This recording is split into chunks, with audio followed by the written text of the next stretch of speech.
Right? Taurus, the sun. So the sun is all about the potential for great happiness. Now I said it's a cloud of illumination, right? And think about that. When you go out, I don't know, into your garden and it's noon and the sun is high in the sky, you can see every blade of grass clearly, right? This is about everything being revealed. Everyone lays their cards out on the table. It's that kind of energy, no pun intended. I'm going to come back to that in just a moment. I just want to talk about the moon for a moment because that's the past or the foundation here. This is also a card of illumination, and yet it illuminates something completely different. It's more about what is not seen rather than what is seen in this.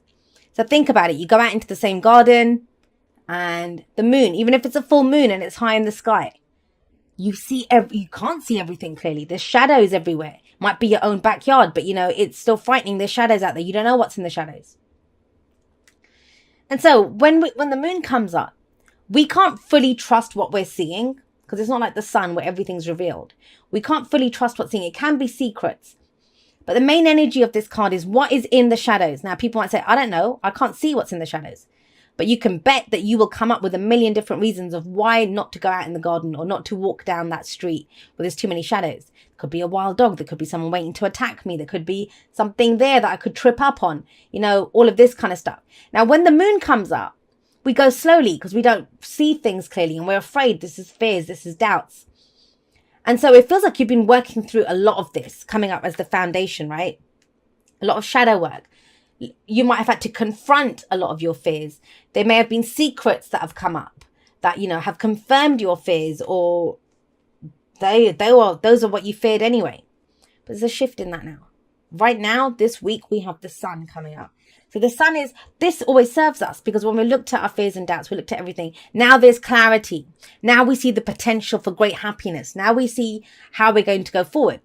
And I always remind everyone, you are the sun in the solar system of your life. So what does the sun do? The sun is life-giving energy. For some of you, you've been wandering around in the shadows for a while now. This is you're out in the sunlight. Now, I always say this, it can be very blinding. When someone turns the lights on, it can be blinding for a moment. So you don't know what, you can't see clearly because the lights have come on suddenly and you've been in the dark for so long. But this is about creation. It's about creative energy, creating that beautiful future that you want. Because like I said, you're the sun. Whatever the sun shines on, it gives life to it. What are you giving life to? What are you giving life to? And it kind of feels, just want to say this, especially with the moon coming up as a past energy, you're coming out of a place or a phase where it just felt like nothing's ever going to grow here again. It's always going to be dark. The sun's never going to come out. There's always going to be, I just don't know. I don't know. And this is like, wow, okay, I see a path forward now. I see what I can grow here. I see what new projects. The sun is sometimes seen as the card for like children because you see this mother with her child there. It's growing something new. You see these beautiful sunflowers here. It's innocent. It's childlike energy. It's joy.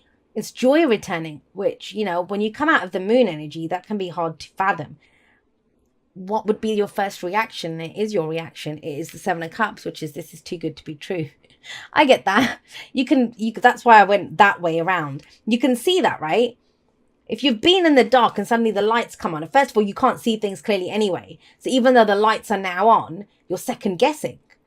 I've been creeping around. I've been trying to figure out where everything is. And now the lights are on and this feels too good to be true. So you may be doing that with the Seven of Cups. You may doubt what it is that you know. But what does the Seven of Cups tell us to do? Sevens are always about re-evaluating. It's where we reassess, reevaluate, figure out if this is what are we doing? Where are we taking this? We started off with the ace. We got two. I always see the ace to the 4 as the foundation. Then from the 4 to the 7, it's the work that we're putting in, the changes that we create. 7 is where we stop and have a look and think, okay, well, where's this going? Is it headed in the right direction? Are we still on course? And the 7 of Cups is now telling you to consider your options. Do they still make you happy? This path that you've been on, this cycle that you've been on, does it still make you happy? Which dream is worth pursuing? Which dream isn't? Because it's one thing following a dream in the shadows where our fears and doubts are speaking up. But now, because we see the potential for what can be created, the options that you have available to you, are they still viable? So the Seven of Cups is that. It's about discerning what is fantasy, what is illusion, and which is a dream worth pursuing. Now, what's the difference there? Fantasy and illusion is bullshit, and we know it is. Whereas when we know which is a dream worth pursuing, that becomes our goal. That becomes our mission. That's what's going to get us out of bed in the morning. That's what gets us to act. And that's the difference of the Seven of Cups. Is it just all fluff and talk? And I mean, have a look at her. She's riding a bloody dragon over a rainbow that's coming out of a cup. It's not very practical, right? So it can be that, you know, what is worth pursuing here? What is just fantasy and fluff? What is real? And it feels like you do that this week. And beautiful. I love this, the Sun here and the Page of Pentacles, because if this is about what you can grow now, the potential for great happiness, how you can move forward, how there's sunlight everywhere, right? If you have that, then obviously it stands to reason the Page of Pentacles comes in, because I see the Page of Pentacles as very similar to the Ace of Pentacles. And the Ace of Pentacles actually, for me, is the minor arcana energy of the Sun, the potential in that seed. What seed are you going to plant now? That's why it's so important to know where you're trying to go, what you're trying to build out of this. I can't stress this enough, Taurus, especially if you start off the week and you're not quite sure. You have come out of that dark phase. Now, there will always be dark phases, you know. The light, it's like day and night, right? There's always going to be day. There's always going to be night. But you are moving into this kind of place of daylight, of light, of potential, of happiness, of building something, of growing something. Not just fumbling around in the darkness, which is what's been happening. But what is it that you want to grow? And I always see that pentacles, they can be like that seed, right? You can plant a tiny little seed, but that seed has the potential to grow into something, a tree even. Out of something tiny, you can grow a whole tree. So the Page of Pentacles is starting small. It is starting small. But whatever it is that you're trying to create, this is the week to get the ball rolling. To get the ball rolling. Now, the thing is, when we see the potential, when we realize I want to grow this, I want to create this, the biggest, and I can tell you this as a reader, someone who's been reading for other people since 1996, I can tell you this. It's the biggest pitfall and it's the biggest disservice that I think the tarot does for people too, is when people come to the tarot to get a guarantee. Where is this going? What's going to come of this? That's not the point of this. The point of your reading is, what's your vision? What do you see? What's the potential here that you see? And what action are you taking? What are you doing? What seeds are you sowing to get that to happen? I mean, the Page of Pentacles is the student. Some of you might think about studying something, right? The Page of Pentacles, I always see it as someone who they commit. I'm committing to put in the work to get this done. And I'm going to take the first steps now. That's the Page of Pentacles. It's the initial steps that we take to create this. And it's beautiful. It is beautiful. But it could kind of throw you off a little bit. God, I hope no one's throwing up. But, you know, it could throw you off a little bit with this. It's too good to be true because of the contrast. You see it here. Night and day. And it is night or day difference. And it's like, seriously, have I just lost my mind? Trust me, there's a few of us that have felt insane this past week. But with the Page of Pentacles come out, you can do something. There's some action that can be taken. Very practical steps. Pentacles always things that we can see, feel, and touch. Where does that lead once you start there? It sets you off in a whole different direction. We have the Knight of Wands coming in here. Let's talk about, I haven't really talked about the signs at all. We have Leo. We have Pisces. We have fire energy here. Aries, Leo, Sagittarius. But remember, what do I always say? The signs don't own the cards. They just lend their characteristics to it. Or to the cards, right? And so the Knight of Wands is someone who is the adventurer, is the explorer. Wants to go in a new direction, wants to go and experience something new. He's all about the experience. He doesn't care where it's going to end up. He doesn't care where it's going. He just wants to enjoy what he's doing now. He wants to, you know, get something out of his experience. Very kind of Sagittarian energy, and we are in Sagittarius season. But think about it. If you told him about a dream, if he saw a vision, he's going to go for it. The Knight of Wands is the person who goes for it. He's very fast moving. I often think the Knight of Swords is a little bit faster than Knight of Wands, but he's up there. He's quite fast as well. This is slow energy. Slow energy. But it kind of feels like once you get that ball moving, it picks up and it has the opportunity to go very quickly, if that's what you want. It's about picking your dream though, right? And taking steps towards that. What's your advice? Your advice is the Four of Wands. And the Four of, I mean, at a very mundane level, the Four of Wands can be a house move, a job move.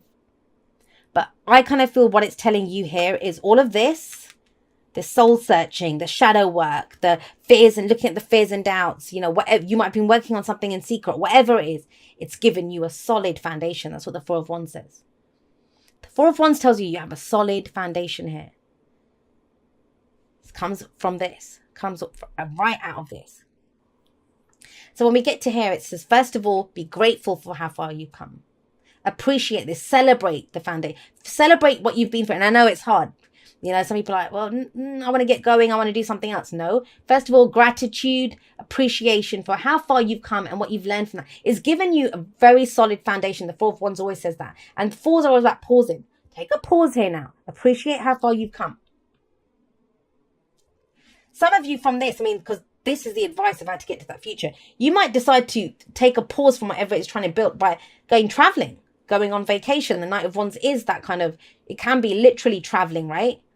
A dream destination. That's kind of what's coming up for some people. Very mundane messages though. I'd like to read the energies. But if I see a specific message, I will give it. But with the moon coming up here, it's whatever you went through here. And I know this was hard. This dark night of the soul energy, right? It's given you a solid foundation. Now from this, it's like, what do we do next? What's the plan? How do we act?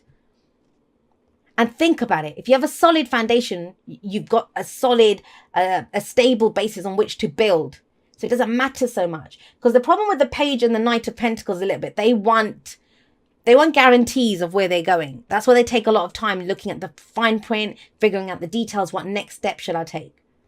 But the Page of Pentacles here, it could be an offer. Maybe you offering something to someone or you receiving an offer. But I'm not seeing that because it's about giving life to something, growing something that is this dream, the dream that you have. And that's what, then you have that Knight of Wands, go for it energy, new experience. With the Knight of Wands, it's never doing the same thing again. It's that if you keep doing what you did, you're going to keep getting what you got. So let's go for a brand new experience. If you want a brand new experience, if you want to have a different experience in your life, then you have to do different things, right? Thank you so much to everyone that's been there with me. Whether this is the first video that you're ever watching of mine, or whether you've been there with me from before YouTube was even a thing in the Aquarian Insight world, because I've had my website for quite a few years now. Some of you followed me on there when that was all that I was doing. I'm so blessed that you guys are all a part of my journey, and totally and completely honored that you would make me and my messages a part of your journey. I never take that for granted.